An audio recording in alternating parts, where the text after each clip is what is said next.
Jinwoo's hand slammed against the steering wheel. 40 minutes stuck in traffic, and he'd moved maybe 200 meters.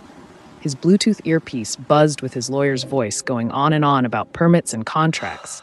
But honestly, Jinwoo had stopped listening 10 minutes ago. "Mr. Park, are you still there?"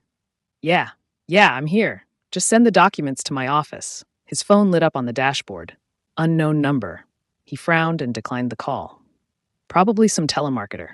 His phone rang again immediately. Same number. "Who is this?" Jinwoo muttered, declining it again. It rang a third time. Annoyed now, he grabbed the phone and answered in Korean. "Who is this? Mr. Park? Mr. Jinwoo Park?" A woman's voice speaking English with a Filipino accent sounded breathless and urgent. "Yes, who's calling?" "This is Nurse Garcia from Mercy Hospital in Itaewon. Sir, your wife Ifeoma Okafor Park just collapsed in our emergency room. She's in labor, but there are complications. You need to come right now." The world stopped. Jinwoo's brain stuttered. "I'm sorry, what? There must be some mistake. We're divorced. We've been divorced for 9 months. Sir, I'm looking at her emergency contact information right now. You're listed as her husband, and we are not married anymore," Jinwoo said. But even as the words left his mouth, something cold slid down his spine. 9 months. Wait, did you say she's in labor? She's been asking for you repeatedly before the pain got too severe. Sir, the baby is showing signs of distress, and we really need a family member here immediately.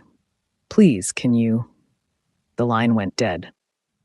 Hello, friends. Welcome back. Before we dive into today's story, please take a second to like this video and subscribe to the channel. Your support helps us create more powerful stories every week. And let me know in the comments, where are you watching from? Drop your country flag. Now, let's get into the story. Jinwoo stared at his phone, his heart hammering against his ribs. Ifeoma was pregnant? Had been pregnant this whole time? His hand shook as he tried to process this. 9 months since the divorce, which meant, "Oh my God," he whispered. His lawyer's voice crackled in his ear. "Mr. Park? Did you hear what I said about the investor meeting?" Jinwoo ripped the earpiece out and looked at the traffic ahead. Solid red brake lights as far as he could see.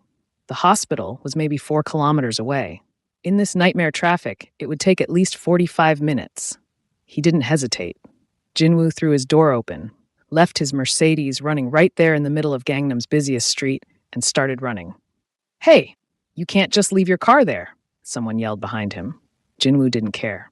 His expensive Italian shoes slapped against the pavement as he sprinted down the sidewalk, weaving between pedestrians who stared at this crazy man in a designer suit running like the world was ending. Because maybe it was.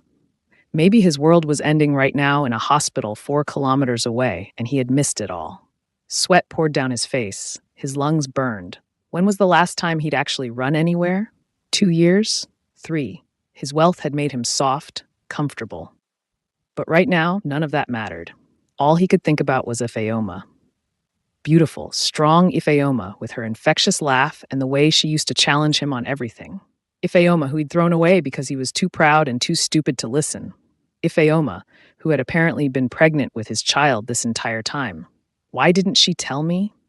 The thought hammered through his mind with each footfall. Then another thought, darker and more painful. What if she tried? Jinwoo pushed harder, his dress shirt now completely soaked through. People jumped out of his way. Someone cursed at him. He didn't stop. Finally, the hospital came into view. Mercy Hospital's blue sign felt like a beacon. Jinwoo burst through the automatic doors so fast they barely had time to open, nearly colliding with an elderly woman in a wheelchair. Sorry, he gasped, stumbling toward the reception desk. The woman behind the desk looked up, startled by this sweating, panting man in an expensive suit who looked like he'd just run a marathon. "Ifeoma Okafor," Jinwoo managed to say between breaths. "She just came in. Labor. Where is she?" The receptionist's fingers flew across her keyboard. "Are you family?" "I'm her." Jinwoo stopped. What was he? "I'm the father of the baby. Just tell me where she is." The receptionist's eyes widened slightly at his tone, but she picked up her phone. "3rd floor, maternity ward. But sir, there's a situation." Jinwoo was already running toward the elevators. He jabbed the button repeatedly, but the display showed the elevator was on the 7th floor and descending slowly. Too slow. He spotted the stairwell and went for it instead, taking the stairs 2 and 3 at a time. His legs screamed in protest. His lungs felt like they were on fire, but he kept climbing. 3rd floor. He crashed through the stairwell door into a corridor that smelled like antiseptic and something else, something metallic that made his stomach clench. Blood. The maternity ward was controlled chaos. Nurses moved quickly but calmly between rooms. A woman's scream of pain came from somewhere down the hall, but Jinwoo couldn't tell which room. His eyes scanned desperately for someone, anyone who could tell him where Ifeoma was. Then he saw her. Adana, Ifeoma's best friend from Nigeria. She was standing near the nurse's station, her arms crossed, her face tight with worry. She looked exhausted, like she hadn't slept in days. When she turned and saw Jinwoo, her expression transformed into something he'd never seen before. Pure rage. She stormed toward him, her voice low and deadly. You, have some nerve. Adana, please, where is she? Is she okay? The baby. Now you ask about the baby? Adana's voice rose sharply, causing several nurses to look over. She didn't care. Now? Where the hell have you been for the last 9 months, Jinwoo? I didn't know. I swear, I had no idea she was pregnant. She called you. Adana jabbed her finger into his chest. Hard. She called you 17 times in 3 days. 17 times, Jinwoo. She sent you emails. She tried everything. Jinwoo felt like he'd been punched. I blocked her number. After the divorce, I thought she betrayed me. I couldn't hear her voice. Oh, you couldn't hear her voice? Adana's laugh was harsh and broken. Well, I heard it. Every single night for 9 months. I heard her crying herself to sleep.